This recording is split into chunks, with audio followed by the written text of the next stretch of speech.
Hello friends, मेरा नाम विशाल है and welcome to my channel programming with Vishal. Friends, हमारा जो आज का वीडियो है वो हमारी जो लारावेल में ई कॉमर्स की सीरीज चल रही है उसका 27th वीडियो है। और आज के वीडियो में फ्रेंड्स हम लोग जो लास्ट वीडियो में कैटेगरी का पेज बनाया था, इसमें हम लोग आज इंप्लीमेंट करने वाले हैं ये सॉर्ट बाय वाला हमारा जो फंक्शनैलिटी है इसको।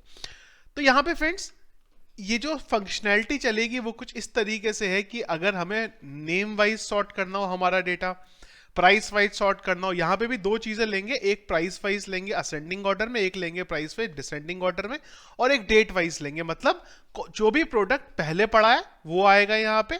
तो ये सब फिल्ट्रेशन का हम लोग आज यूज करेंगे। सबसे पहला काम तो ये मैं यहाँ पे एक प्राइस का असेंडिंग और एक डिसेंडिंग का जो मेरा ऑर्डर है वो भी यहाँ पे डाल देता हूँ। तो कैटेगरी का मेरा रहा ये ब्लेड, और यहाँ पे मैं थोड़ा सा ऊपर करता हूँ। ये मेरे पास यहाँ पे आप देख सकते हैं कि जो ऑप्शन आ रहा है वो यहाँ पे मेरे पास आ रहा है। तो यहाँ पे क्या करते हैं कि ये जो हमारा डेटा आ रहा है प्राइस, इसी में मैं आगे जोड़ देता हूँ DESC डिसेंडिंग ऑर्डर में, और एक और डाल देते हैं प्राइस असेंडिंग ऑर्डर में ASC। अंदर के जो नाम है उन्हें भी मैं चेंज कर देता हूँ। यहाँ पे जो वैल्यू है अंदर की, इनफैक्ट पहले वाली की वैल्यू हम ब्लैंक कर देते हैं। दूसरे वाले में मैं यहाँ पे डाल देता हूँ नेम। थर्ड में हम डाल देते हैं प्राइस अंडरस्कोर DESC। यहाँ पे हम डाल देते हैं प्राइस अंडरस्कोर ASC, और यहाँ पे हम लोग पास कर देते हैं डेट। रीलोड करके एक बार देख लेते हैं कि सारे ऑप्शन बराबर आ रहे हैं। देखिए बिल्कुल आ रहे हैं यहाँ पे। अब जैसे ही हम इसे चेंज करेंगे तो उसके लिए मुझे यहाँ पे एक इवेंट ऐड करना पड़ेगा जो हो जाएगा मेरा ऑन चेंज। ऑन चेंज यहां पे मैं डाल दूंगा SORT sort by. Sort by नाम का फंक्शन बेसिकली हम लोग यहां पे यूज करेंगे, और उसी के साथ साथ एक आईडी ले लूंगा मैं यहाँ पे। इस आईडी में मैं डाल देता हूं सॉर्ट बाय, लिख देते हैं सॉर्ट बाय। अब जब भी मैं चेंज करूंगा तो मेरा ये फंक्शन एग्जीक्यूट होगा। इसके लिए मुझे जरूरत पड़ेगी मेरे जावास्क्रिप्ट की।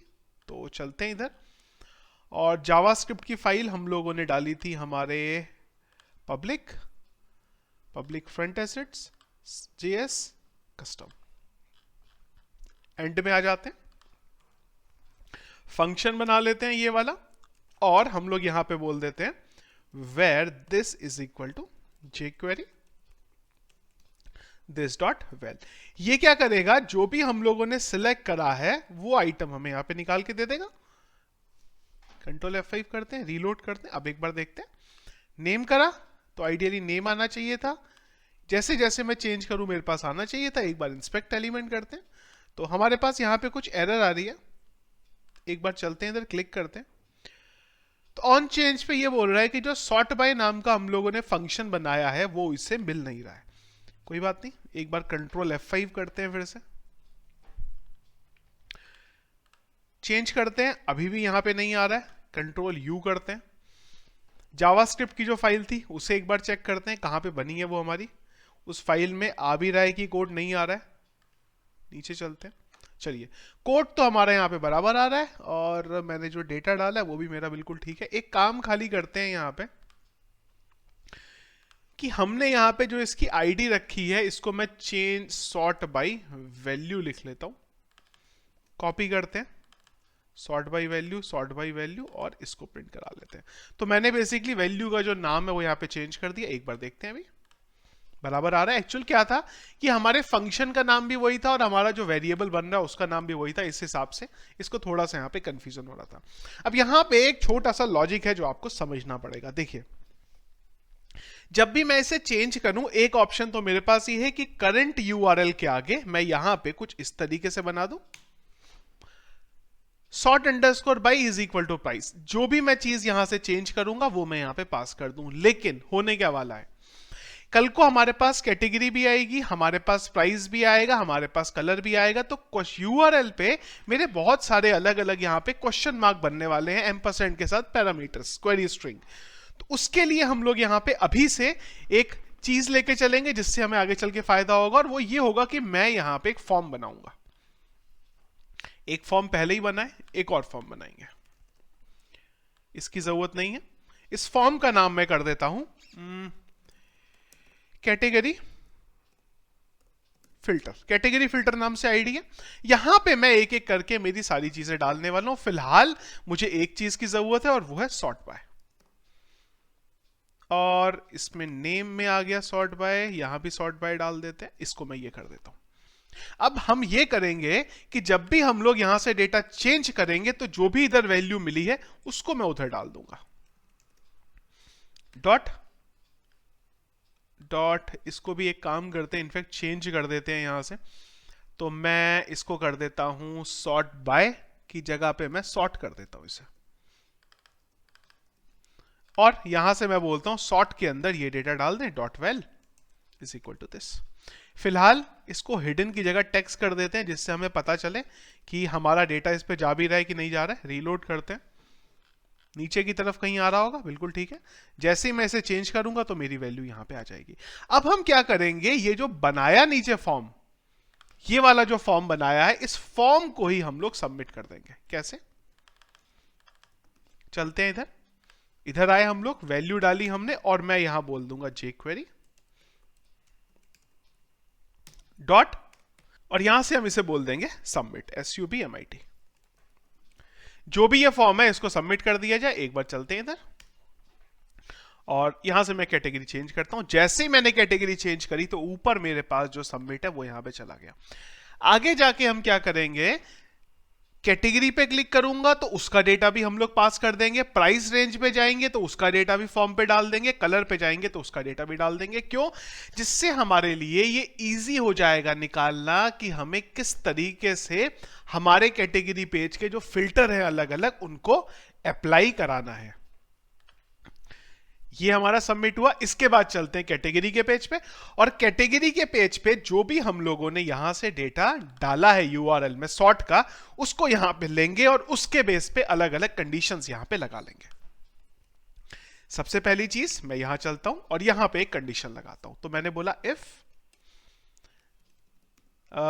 रिक्वेस्ट गेट ऑफ सॉर्ट, अगर ये वैल्यू, ये जो हमारे पास रिक्वेस्ट ये सॉर्ट की वैल्यू हम कर रहे हैं, नॉट इक्वल्स टू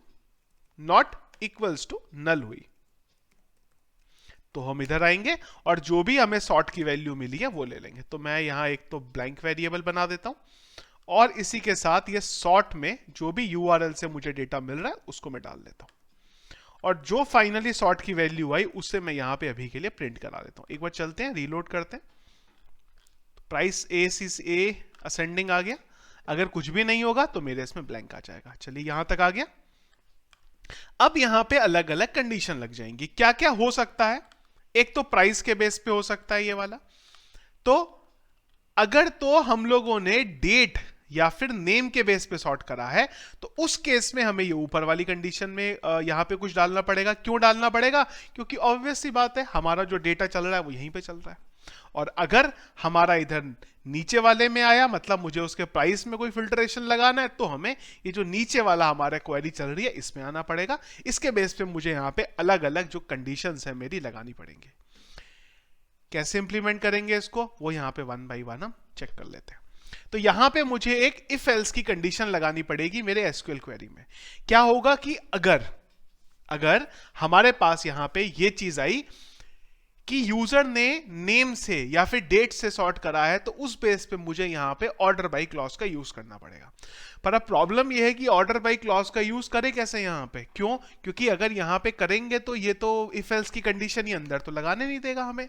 तो इसके लिए थोड़ा सा ये कोड को चेंज करना पड़ेगा। मैं क्या करता हूं, इसको कट करता हूं और इसको यहां डाल देता हूं, और यहां पे वेरिएबल बना के उसमें डेटा लेते हैं। तो लेट्स से मैं बोल देता हूं query is equal to this thing.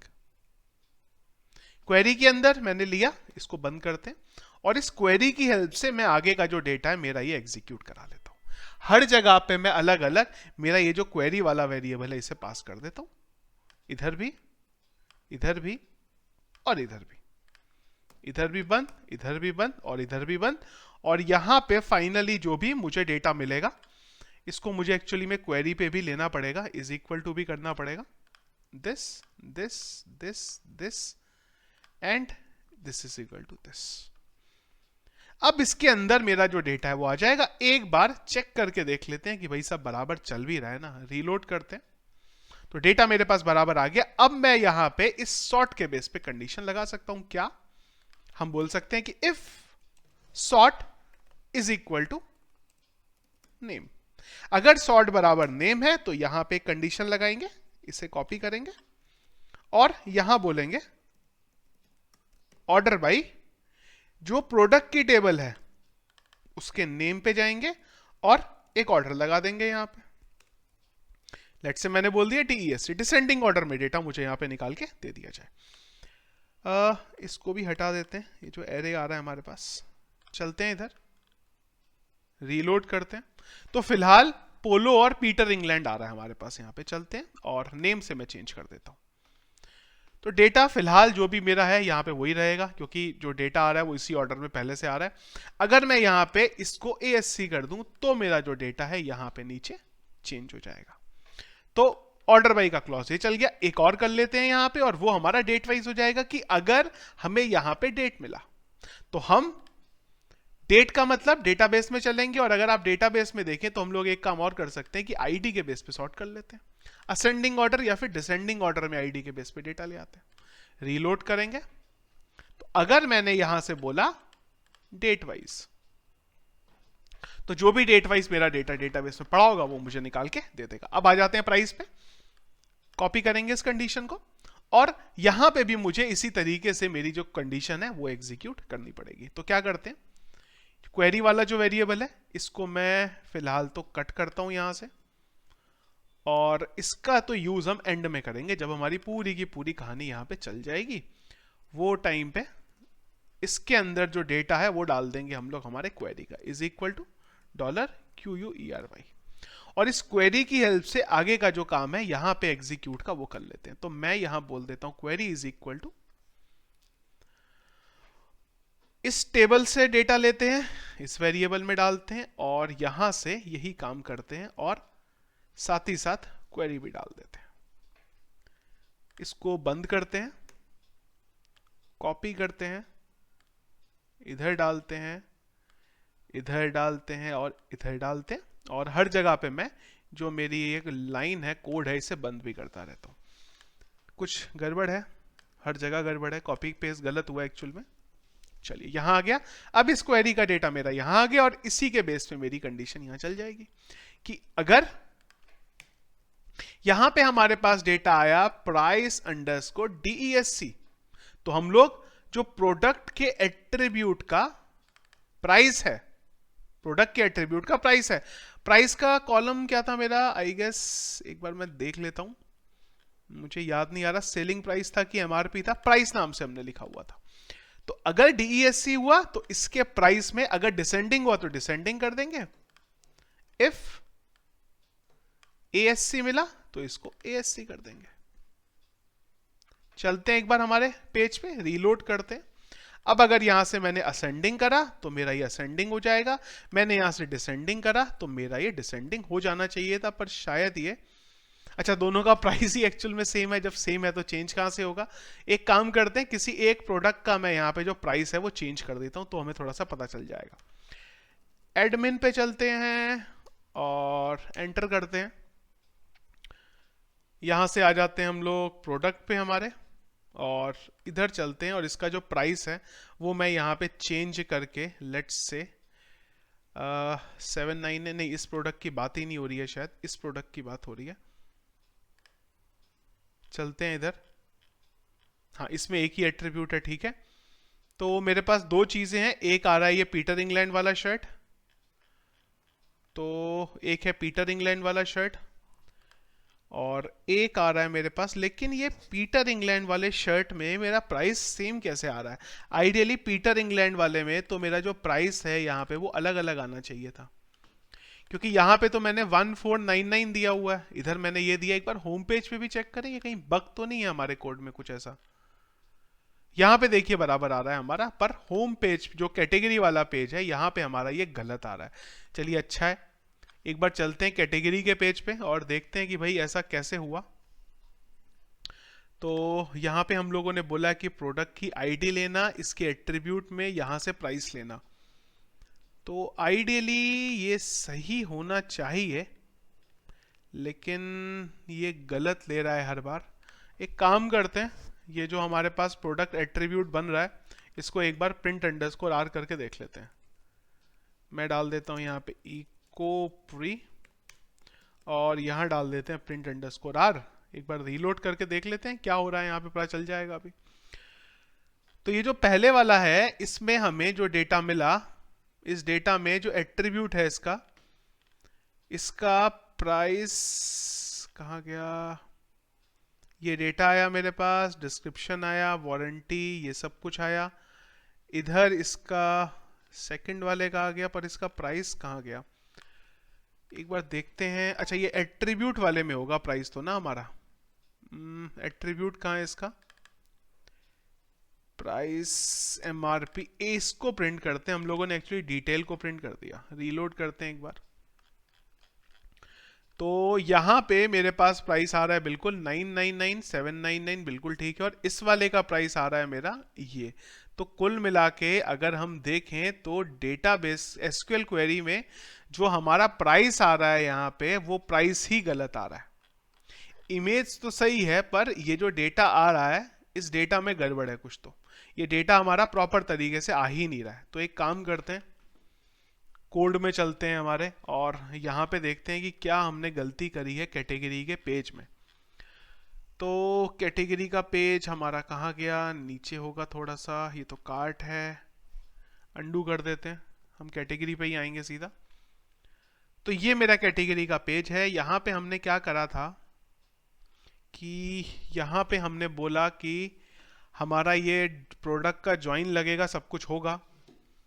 कहीं ऐसा तो नहीं है कि ये क्वेरी नाम का वेरिएबल मेरा सेम चल रहा है उस वजह से कुछ इशू आओ, क्योंकि मुझे ध्यान नहीं आ रहा कि ये इशू पहले से था कि अभी हुआ है। तो मैं एक बार ये जो वेरिएबल है मेरा इसको चेंज करके प्रिंट करके देखता हूँ डेटा। अच्छा कहीं पे शायद क्वेरी को चेंज करना रह गया हमारा, एक बार देख लेते हैं कहाँ रह गया।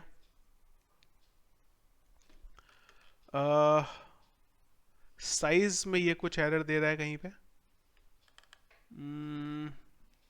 हम लोगों ने हर जगह चेंज कर दिया, क्वेरी कर दिया। अच्छा यहाँ पे नहीं किया ना,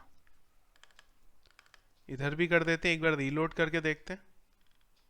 तो यहाँ पे ये प्राइस आ रहा है और यहाँ पे ये प्राइस आ रहा है, नहीं कुछ तो गड़बड़ है हमारे कोड में एक्चुअली में। तो एक बार देख लेते हैं कि हमने क्या करा है यहाँ पे। तो हम लोगों ने ये बोला कि इधर से आया, इधर से एक लेफ्ट ज्वाइन लगाएंगे, और लेफ्ट ज्वाइन में हम लोग जो एट्रीब्यूट है उसको इस वैल्यू के अकॉर्डिंग यहाँ पे ज्वाइन लगाएंगे और उसका डेटा यहाँ पे लेके आएंगे। तो आइडियली इस वेरिएबल के अंदर मुझे मेरा ऊपर का इसमें ये जो डेटा है ये मुझे निकाल के देगा मेरा प्रोडक्ट का डेटा, और इसके अंदर मेरा ये लिस्ट 1 बन रहा है। तो एक काम करते हैं, इस लिस्ट 1 को भी प्रिंट अंडरस्कोर आर करके देखते हैं, पता चल जाएगा अभी क्या दिक्कत है। Echo pre ECHO echo pre, एक बार रीलोड करते हैं। चलिए ये आ रहा है, कंट्रोल यू करते हैं। तो यहां पे हम देखिए कि प्रोडक्ट की आईडी आई 1, और अच्छा यहां पे प्रोडक्ट की आईडी है 1, और जब मैं नीचे आया तो यहां पे भी मेरे पास प्रोडक्ट की आईडी आई 1। अब जब आईडी मेरी दोनों केस में यहां पे 1 आएगी तो फिर तो कोड मेरा चलेगा ही नहीं ना। तो मैं इसको PRX कर देता हूं यहां पे, अब यही मुझे सॉर्ट करके देगा सब कुछ। तो जब मैंने PRX किया तो यहां पे भी मेरी आईडी 1 बनी, और ये जो दूसरा प्रोडक्ट है यहाँ पे भी आईडी 1 बनी। पर ऐसा कैसे हो सकता है कि दोनों के दोनों प्रोडक्ट की आईडी मेरी 1 बन रही है। तो एक बार देख लेते हैं कि हमने क्या करा है यहाँ पे। तो हमने ऑर्डर बाई लगाया, ओके मिल गया मुझे इशू। एक्चुअल में हम लोगों ने गलती क्या करी कि हम लोगों ने यहाँ पे सिलेक्ट की क्वेरी तो लगाया नहीं है कि हमें डेटा क्या सिलेक्ट करना है। तो वो क्या कर रहा है, सारा का सारा डेटा हमारे लिए यहाँ पे ले आ रहा है। तो मुझे ये चीज बोलनी पड़ेगी ना, अब हम गलत कोड लिखेंगे तो गलत ही चलेगा वो। तो मैं यहां पे सिलेक्ट का यूज कर लेता हूं। क्या क्या चाहिए प्रोडक्ट की टेबल से, तो मुझे सब कुछ चाहिए, प्रोडक्ट डॉट स्टार। एक बार रीलोड करके देखते हैं अभी। अब देखिएगा, इसकी आईडी 1 आई और इसकी आईडी 2 आई, काम हो गया हमारा यहाँ पे सॉर्ट। इसके अलावा हमें क्या क्या चाहिए? प्रोडक्ट की टेबल से तो हमें यही सब चीजें चाहिए थी मेरे ख्याल से, और कैटेगरी की टेबल से तो मुझे कुछ लगता नहीं है, तो मैं फिलहाल इतना ही रहने देता हूं और एक बार इस कोड को भी एग्जीक्यूट करके देखते हैं यहाँ पे। और कैटेगरी से भी ये जो मैंने कोड लगाया था इसको भी मैं हटा देता हूं, एक बार रीलोड करके देखते हैं। हम आए इधर, अब देखिए प्राइस आपका बराबर आ गया, चलिए सॉर्ट हो गया। अभी अगर मैं प्राइस को असेंडिंग करूं तो मेरा ये आ रहा है, और अगर मैं प्राइस को डिसेंडिंग करूं तो भी मेरा ये आ रहा है। असेंडिंग करा या डिसेंडिंग करा, आइडियली मेरा कोड यहाँ पे चेंज होना चाहिए था।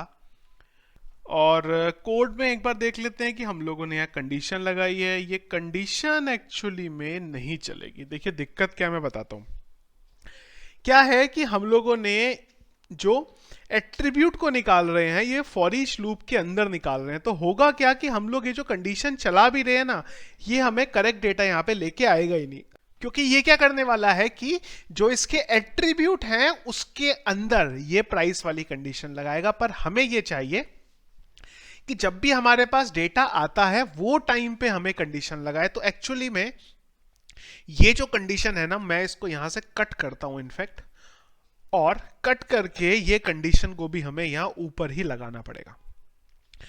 इसको भी मैं नीचे कट कर देता हूं, और इसके लिए मुझे यूज करना पड़ेगा यहां पे ज्वाइन का, क्योंकि ये डेटा तो मेरा पड़ा है मेरे एट्रीब्यूट की टेबल में। तो मैं एक काम करता हूं, ज्वाइन ऑलरेडी लगाई है, इसकी कॉपी कर लेते हैं और इस बार एट्रीब्यूट की टेबल से ज्वाइन लगा लेते हैं। तो हम लोग चलते हैं यहाँ पे, हमने बोला एट्रीब्यूट की टेबल में चलेंगे। एट्रीब्यूट की टेबल में जो प्रोडक्ट की आईडी है वो इसके बराबर होनी चाहिए। तो एट्रीब्यूट की टेबल में आईडी, प्रोडक्ट्स आईडी, एट्रीब्यूट्स की आईडी का ये ज्वाइन लगाया हमने, और नीचे हमारी ये जो कंडीशन है इसे चल लेते हैं। एक बार चलते हैं, पेज को रीलोड करते हैं। अब देखिए जब मैंने यहां से प्राइस को चेंज करा, ये क्या हुआ, अच्छा ये मेरा जो ज्वाइन है वो शायद थोड़ा सा यहाँ पे गलत हो गया। तो यहाँ पे क्या करते हैं कि जब हम लोग डेटा रिट्राइव कर रहे हैं तो यहाँ पे हम लोग यूज कर लेते हैं डिस्टिंग का, DISTINCT। तो डिस्टिंग क्या करेगा, यहाँ पे हमें जो यूनिक रिकॉर्ड होगा वो यहाँ पे निकाल के दे देगा। अब आपका ये सिस्टम बराबर चल रहा है। DESC करेंगे ये आ जाएगा, ASC करेंगे ये आ जाएगा। तो ये हमारा सिस्टम यहाँ पे इस तरीके से आप इसे मैनेज कर सकते हैं। एक इशू ये है कि जो मैं डेटा सर्च कर रहा हूं, आइडियली मुझे पता भी चले मैंने डेटा किससे सर्च करा है। तो दो तरीके इसके हो सकते हैं। पहला तरीका तो ये है कि हम लोग जब भी इसे चेंज करते हैं तो इसको ही सिलेक्टेड रखें यहाँ पे, उसके लिए आप एरे का यूज कर सकते हैं। या फिर यहाँ पे हम लोग दिखा देते हैं कि क्या डेटा हम लोगों ने यहाँ पे फिल्टर करा है, सॉर्ट बाई करा है। इसके साथ साथ जब मैं डेटा मेरा फिल्टर कर लेता हूं तो आइडियली जो मैंने यहाँ पे हिडन टेक्स्ट बॉक्स बनाया था, कौन सा वाला, ये वाला, यहां पे भी मेरी जो वैल्यू है वो रहनी चाहिए। अभी हमें कोई फायदा नहीं है इस चीज का, पर आगे जब हम चलेंगे फिल्ट्रेशन में तब हमें इसका फायदा होगा। तो मैं क्या करता हूं कि यहां पे एक और वेरिएबल बना लेता हूं, sort_txt, इसकी वैल्यू भी ब्लैंक रख लेता हूं। और जब भी मैं कोई डेटा सॉर्ट करता हूं तो मैं यहां पे उसकी एक टेक्स्ट डाल देता हूं, प्रोडक्ट नेम, और इसी को मैं जब भी मेरा डेटा सॉर्ट होगा तो डिस्प्ले करा दूंगा। इसको मैं कर देता हूं डेट, इसको कर देते हैं हम प्राइस -DESC, और इसको हम कर देते हैं डिसेंडिंग हो गया, और ये हो गया मेरा असेंडिंग ASC। और जब मैं डेटा नीचे भेज रहा हूं वो टाइम पे मैं इन दोनों को भी भेज देता हूं। Result sort is equal to sort, copy paste, और इसको कर देते हैं TXT और इसको भी कर देते हैं TXT। अब ये जो सॉर्ट की वैल्यू है ये मैं यहां पे वैल्यू में डाल देता हूं, जिससे कि जो मैंने आपको बताया मेरा डेटा यहां रहना भी चाहिए, और इसी तरीके से जो डेटा हम लोगों ने सॉर्ट करा है वो डेटा मैं यहां पे ऊपर दिखा भी सकता हूं। तो उसको मैं यहां डाल देता हूं, sort_txt। एक बार रीलोड करते हैं, नेम वाइज करते हैं, तो यहां पे आइडियली प्रोडक्ट का नेम आना चाहिए था पर वो आया नहीं है। सेव कर लेते हैं, एक बार चेक कर लेते हैं कि भाई ऐसा क्यों हुआ। sort_txt, भाई ये वैल्यू तो बराबर आनी चाहिए, यहाँ पे ब्लैंक है और वैल्यू हमने यहाँ पे पास करी है। चलिए कंट्रोल यू करके देखते हैं कि हमारा जो टेक्स्ट बॉक्स है इसमें वैल्यू आई है कि नहीं आई है। HIDDEN, तो यहां पे भी वैल्यू नहीं आई है और उधर भी वैल्यू नहीं आई है। अब वैल्यू ना आने के पीछे का तो कोई रीजन हो नहीं सकता। व्यू को कमेंट आउट करते हैं, रीलोड करते हैं। चलिए यहां तक बराबर चला, इसका मतलब कैशिंग का इश्यू तो नहीं है। एक बार अभी देख लेते हैं। तो ये डेटा आना तो चाहिए, रिजल्ट के अंदर हम लोगों ने सॉर्ट डाला और इन सब को ही मैं यहां पे यूज कर ले रहा हूं। ये मेरा सॉर्ट टेक्स्ट है। एक काम करते हैं, जो रिजल्ट का डेटा बन रहा है इसे मैं एक बार PRX कर लेता हूं, तो मुझे पता चल जाएगा कि क्या हो रहा है यहां पे। तो ये सब डेटा आया और एंड में हमारे पास ये आना चाहिए, बिल्कुल आ भी रहा है ये। अब अगर ये आ रहा है तो ये प्रिंट क्यों नहीं हो रहा है यहां पे। कंट्रोल F5, अच्छा अभी आ गया। अब पहले पता नहीं कुछ रहा होगा, शायद सेव प्रॉपर ना हुआ पेज। तो ये देखिए ये हमारे पास आ गया। इसी के साथ साथ जब मैं इसको व्यू सोर्स करता हूं तो मेरा हिडन कहां है, हिडन यहां पे मेरा जो डिसेंडिंग वाला है वो भी मेरा आ गया। तो इस तरीके से हम लोग हमारा जो सॉर्टिंग की फंक्शनैलिटी है उसको यहां पे इंप्लीमेंट कर सकते हैं कैटेगरी के पेज पे। तो फ्रेंड्स ये था हमारा आज का वीडियो सॉर्ट बाई को लेके कि किस तरीके से हमारी ये सॉर्टिंग चलेगी। नेक्स्ट वीडियो में हम लोग जो हमारे बाकी के आगे के जो फिल्ट्रेशन है उन लोगों को भी 1 बाई 1 हम यहां पे देखेंगे। तो फ्रेंड्स कोई क्वेश्चन है, इश्यू है तो प्लीज मुझे वीडियो के कमेंट बॉक्स में बताइए। वीडियो पसंद आया तो प्लीज इसको लाइक और शेयर जरूर करिए। चैनल अगर आपने हमारा सब्सक्राइब नहीं किया है उसे प्लीज सब्सक्राइब कर लीजिए और सोर्स कोड हमेशा की तरह आपको वीडियो के डिस्क्रिप्शन में मिल जाएगा, वहां से आप इसे डाउनलोड कर सकते हैं। Thank you.